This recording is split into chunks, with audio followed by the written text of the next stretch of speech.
It's the motherfucking game. So he has dropped a deluxe version of the mixtape that he released. I believe it's called like Every Movie Needs a Trailer. He dropped a deluxe version of it. And on this version, he decides to call out Kendrick Lamar. So let's go over this. When it comes to iconic rappers from Compton, the game is not very far away from Kendrick Lamar, especially in a contemporary setting. But there's been a bit of friction between the two in the recent years, which the former seemed to address on his new Gangsta Grillz Deluxe EMNT, the credits. This expansion of his Every Movie Needs a Trailer project features more production from Mike and Keys and assistance from DJ Drama, as well as guest appearances from Conway the Machine, 21 Savage, Boosie Badass, and more. But many fans took note of the opening track, Whatever, which contains the K-Dot reference. So this is what he had to say. If I ain't the best rapper from Compton, it got to be Kendrick. And if Kendrick the best rapper, tell him to step it up and end it.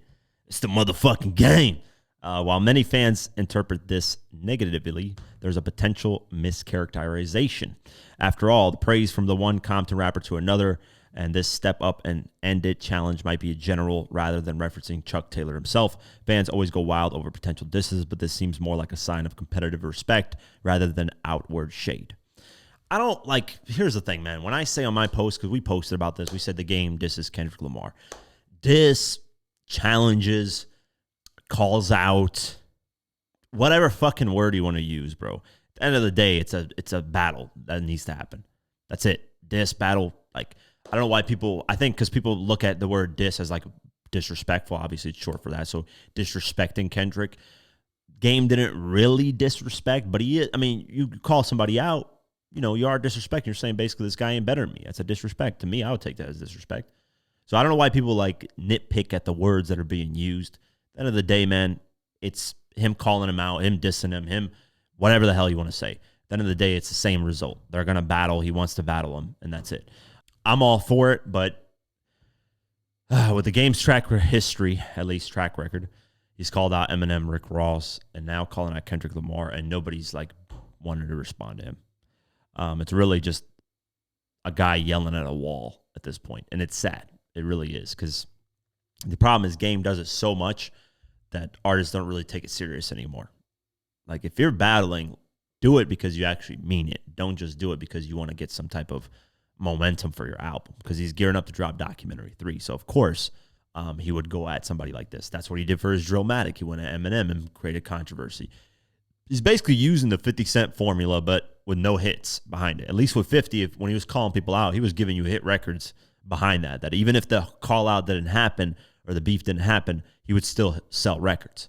Because with 50, every album he released, besides, I want to say Animal Ambition, I think. Because you had Get Rich or Die Trying with the Ja Rule. You had The Massacre with Fat Joe, Jadakiss, Nas. He was basically going to everybody on The Massacre. Then you had Curtis with Kanye West doing the sales battle, which wasn't an official beef or diss, but it was a sales battle. He was beefing with Cameron around that time too.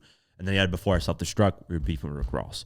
So 50 always had some type of beef going on, but he still gave people hit records. It wasn't just like, I'm beefing just to try to sell records. No, he was like, I'm beefing, but I'm going to give y'all a hit as well. I mean, each album had a different type of hit record on it. Or multiple hit records. But with Game, it's been more like, hey, I'm just going to diss you, and I'm going to drop an album and hope that, you know, people pay attention to it.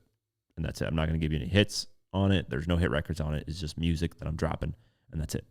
And people don't really care about that. You know, you got to have something backing the music, you know, in order for people to be like, okay, he's dropping a hit, but he's also doing this, so it's making more controversy, more people paying attention. I highly doubt Kendrick responds. He might do it subliminally, because Kendrick is that type of artist, which I hate. He might do it subliminally. The next project he drops, whatever, it's a GNX Deluxe, or because he still previewed that one record, and then we fucking haven't heard about it since. So if he does it, he'll preview a GNX Deluxe, or just the next album, and he might end up subliminally dissing Game.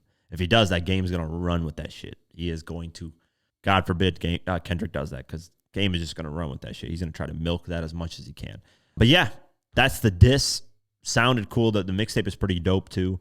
Overall, I enjoyed it. I think Game musically is no issue. There's really no problems. It's rare that he misses or that people don't like the music. It's just, you know, it's the antics around it. That's what people are tired of. But yeah, we'll see what happens moving forward.